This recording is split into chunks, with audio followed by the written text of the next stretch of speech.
The question we are going to discuss is: briefly state and describe what do the following certificates stand for and what are their validity periods. Certificate of Registry. International Load Line Certificate.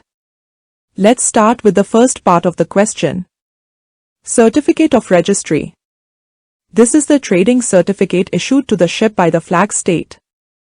This is the certificate that defines the nationality of the ship. This certificate also has the port of registry information.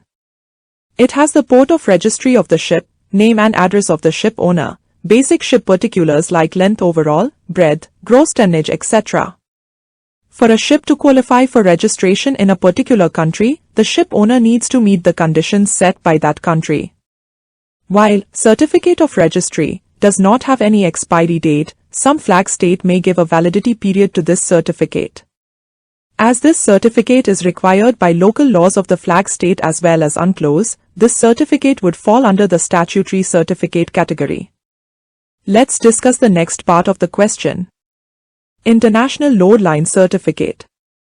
International load line certificates are issued to vessels that meet the requirements of the IMO International Convention on Load Lines, ICLL. ICLL certificates are required on ships that go on voyages to foreign ports or waters.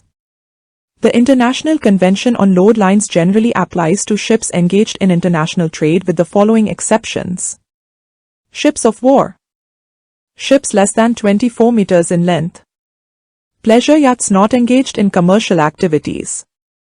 Fishing vessels. After an initial survey before the ship is put in service, which shall include a complete inspection of its structure and equipment insofar as the ship is covered by convention.